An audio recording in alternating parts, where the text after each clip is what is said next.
is stranger than fiction. This is CM Truly, where crime, mystery, and reality. For 2022 years, the most damaging spy in American history worked inside the FBI. Not near it, not close to it, inside it. He sold secret to the Soviets, then to Russia. He got at least 3 people killed, and the FBI did not catch him with brilliant detective work. They catch him because they paid a Russian ex-spy $7 million for a file with his own thumbprint on it. This is the story of Robert Hansen and the failure that let him get away with it for 2 decades. Part 1: The Perfect Insider. Robert Hansen joined the FBI in 1976. He was not some outsider who slipped through a crack. He was a counterintelligence agent. His literary job was catching spies. He knew exactly how the FBI hunted moles because he was the FBI mole hunting playbook. In 1979, just 3 years in the he made his first move. He walked up to a Soviet military intelligence officer and offered his service. No recruitment, no blackmail, he volunteered. For the next 2 decades, he handed the Soviets and later Russia some of the most sensitive secrets the United States had. Nuclear war plan. The identity of double agent details on a secret tunnel built under the Soviet embassy in Washington, and at least 3 US assets working inside Russia intelligence were excited because of information he leaked. He did this while raising 6 kids, while attending Catholic Mass almost daily, while being described by co-workers as rigid, devout, and boring. That was the disgue nobody suspect boring. The failure.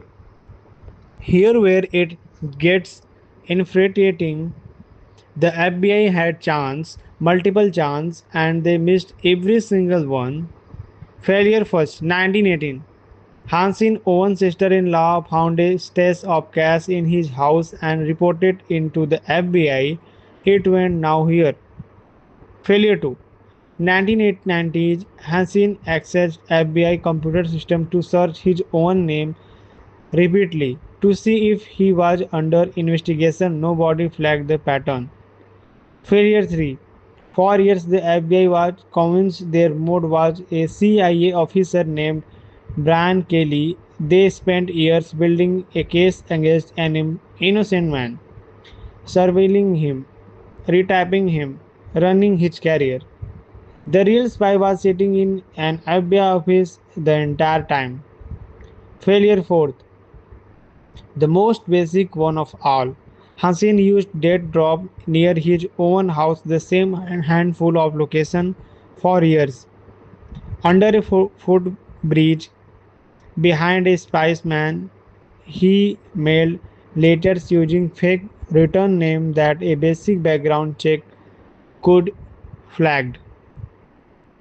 Old school spy tradecraft, not high tech, not untrackable. The FBI own counterintelligence division, the one built to catch exactly this kind of threat, looked everywhere except in what?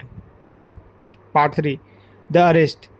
By the late 1990s, the FBI was desperate, so they did something almost embarrassing. They bought Hassan own KGB file from Russia intelligence officer for a reported $7 million. Inside the file, a recording of Hassan Vyas and a plastic bag with his fingerprint on it. The FBI own mole had been identified by the people he was spying for. On February 18, 2001, Hassan made a routine deep drop under a footbridge in a Virginia park. The same kind of drop he'd made for years. FBI agents were waiting.